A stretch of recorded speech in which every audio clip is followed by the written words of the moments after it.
But the second thing we want to ask ourselves is, do you have a vision? Do you have a vision? I have the workshop coming up, so I got to go fast. But when I deal with vision, again, vision is a clear, concise, compelling picture or image of your future. That's my definition. When I deal with vision, I'm asking you the question, do you have a clear, I'm feeling it today, I'm getting warmed up, a concise and a captivating, something that inspires you, that moves you, picture or image of your future? Say vision.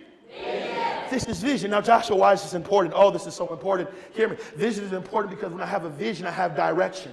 When I have a vision, I have hope in a bad situation. When I have vision, I have passion. When I have a vision, I have meaning in life. When I have a vision, I'm very optimistic. But even more important from a leadership standpoint, when you think about Apple computers and you think about Microsoft and you think about, let's go Jack in the Box, and you think about UPS and you think about the Circle of Change Leadership Conference and you think about the women's rights movement and you think about the civil rights movement, you will find that the foundation of these mechanisms, these organizations, and these movements that have impacted the world, they all had a vision. They all had a vision. And this is why Woodrow Wilson says, and I quote, he says, no man or woman that does not see visions will ever realize any high hope or enterprise. Watch it now. If I'm going to do big things, if I'm going to do something amazing, if I'm going to make something impactful in the world, my first question is, do you have a vision? I was in Virginia last week, and I want to add on to what I said. I said, not only do you have a vision, do you have a big vision? Is your vision big? And the reason why I ask you something, is your vision big? Because if your vision is big, it's going to bring more out of you. If your vision is huge, it's going to bring more out of you. In essence, when I have a vision, say vision. When I have a vision, I have solutions to chaotic situations. When I have a vision, I see extraordinary things in ordinary people. When I have a vision, I see the possible in an impossible situation. When I have a vision, I see the solution in the crisis. So Joshua, what are you getting at? We have crisis in America. We have problems in America. So what do we need in America? We need visionary leaders in America. We need leaders with vision. We need leaders that see things. We need futuristic leaders. We need entrepreneurs. We need people that get out of the 60s and get into the 21st century. Someone say, oh yeah. This is what we need in the 21st century. You got to understand, I'm in this thing today. You got to understand, some of the stuff that has worked for generations in the past will not work today. This is why certain organizations and certain political systems are falling apart, because they're working on a vision of the 20th century when we're moving into the 21st century, which brings forth fresh vision.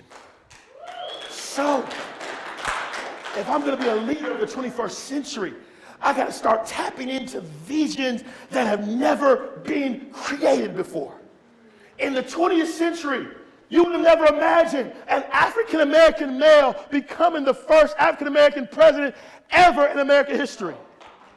But some man in the 21st century had a vision to make the impossible possible. And what did he do? He went after it, and what did he do? He became the first. And that's just a symbol of a generation of leaders that have been chosen to do stuff that has never been done before.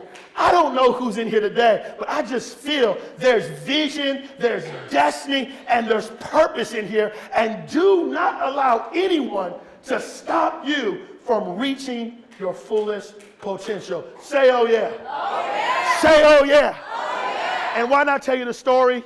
Some say it took place at Yale. Some say it took place at Cal Berkeley. I can really move on, but I'm going to give you the story just to make it look good. The story goes like this. A guy comes into an audience, and there's 100 people. Say 100 people. 100 people. And he asked the question, he said, how many of you know what you want to do when you graduate. And out of 100 people, 3 people raised their hand. So 3 out of 100 people knew what they wanted to do. They followed these people over a 20-year span, and they found that the people that knew what they wanted to do not only accomplished the vision, but they made twice as much financially, and they were twice as successful as those that did not have vision. Say vision. See, this you got to understand. I'm feeling it now. You got to understand this. See, this is why when they start saying there's no jobs out there, don't sweat it. Oh, man. When the research comes out and they say that the most undergraduates ever are unemployed, don't sweat it. Because all it's doing is preparing you to bring a solution to a problem. See, you're born to deal with the economy. You're born to deal with things that people are afraid of, because in you is a vision. You just have to find it. Someone say, oh yeah. Oh, yeah. And see, once I find this vision, once I find this purpose, what begins to happen now is I begin to see success, and I begin to get happy about life. But most importantly, you'll see financial success, because when you tap into your gift and you tap into your purpose and your vision, money is attached. Well, all wise people tell you, don't chase the money, chase the dream. Because the dream and the gift will bring the money. I'm going to say it again. The dream and the vision will bring the money. Say it again. The dream and the vision will bring the money. Someone say, oh yeah.